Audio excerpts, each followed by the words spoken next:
Pet Sematary is somewhat notorious as the 80s Stephen King novel that even Stephen King thought was too dark to actually publish and only did because he had a deadline and nothing else to hand in. It's one of his bleakest, most mean-spirited and nihilistic stories, and also one that requires some of the biggest suspensions of disbelief, where the supernatural side of the horror in question requires a really elaborate and time-consuming amount of work to unleash, and yet is constantly being unleashed by people who are somehow competent enough to know how to do it, but not really right enough in the frame of mind to just not follow it through. To give you an idea of the level of convolution, whatever, that we're dealing with here, the movie isn't really about the Pet Sematary. There's just one pet that's important to the plot, in fact. It's a different place that's only sort of a cemetery and a bit of a hike from the Pet Sematary, but, well, it's a good title, and old misspelled children's signs in small Maine towns are creepier than regular things because Stephen King said so. Anyway, doesn't matter. The premise here is that there's an Indian burial mound out in the middle of somewhere that's haunted by a demonic something, and if you bury a dead thing there, it comes back to life either as a zombie or I guess like the host body for whatever the demon that's in charge of the burial mound is, and I'm sure somewhere in the appendices it aligns with the whole Dark Tower, turtle god business, whatever. You got grief, you make a bad decision, now your dead loved one is back, but they're not really back, they're a zombie, and they're gonna go nuts and stab the shit out of everybody, and shouldn't we all learn a lesson about accepting mortality? The end. Look, it's Stephen King. When he's on, it doesn't have to make sense. The dude can make anything scary on the page, and Pet Sematary is a viscerally terrifying book. Easily one of the nastier, straightforward, one damn thing after the next page-turners from his wow, this King guy is great, but has anyone checked on him? Because I don't think he's okay. Prolific period. But like a lot of the others from that same era, so much of the terror is mind's eye, pit of the stomach stuff that it's hard to get it to work on screen. In the details, the plot concerns a big city doctor's family that moves to a small Maine community for quiet country life that turns out to be anything but, mostly thanks to mom and dad having arguments about how to talk to the kids about the nature of death,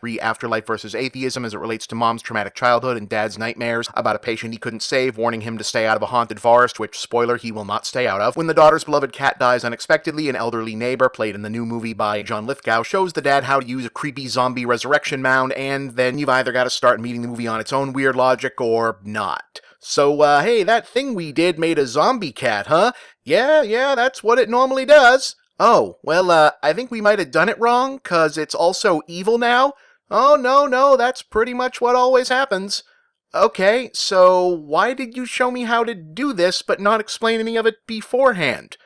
Reasons. But yeah, the cat is creepy, and then someone who isn't a cat dies, and they get brought back too, and if you've heard one dead things should stay dead campfire story before this, you can figure the rest of it out. Like a lot of King's more stripped down, bare essentials fare, it relies on a tricky tone switch where most of its narrative is a grounded, realistic portrait of believably damaged ordinary people coping with unspoken trauma and personal flaws in various unhealthy ways, punctuated by shock moments of individual tragedy, brief nightmares, or tormenting flashbacks before making a hard Act 3 turn into full-on, oh, there's the monster stuff territory that often translates as an awkward pivot to high camp rather than descent into abject horror when you try to put it on screen. The original film version of this from 1989 didn't manage this, mostly because the emergence of what the final boss monster turns out to be in both the film and the book is kind of hard to make work on screen in any context. This new version attempts to diverge significantly in that sense, and for a while it seems like the reason they did it was so they could take it in a creepier, less killer zombie, more unsettling existential horror, skin crawly, maybe even Cronenbergian body horror direction, but instead it still steers inexorably into Evil Dead-alike territory, which, however competently performed, still feels like too much of a leap from what preceded. It's really like two different movies, but one of them being a little too long and the other being a little too short. There's individual parts that work here, but not cohesively, and with apologies to Mr. King, I found myself less dissuaded than usual from my opinion that the motion picture versions of his stuff often feel like someone shot a horror comedy and took all the punchlines out, particularly a moment where Jason Clarke as the emotionally beleaguered Dr. Dad character is staring into the camera with an expression that's meant to convey a dawning sense of existential dread at having crossed a moral event horizon, but from the timing and direction, you feel like he's going to fire off a one-liner like,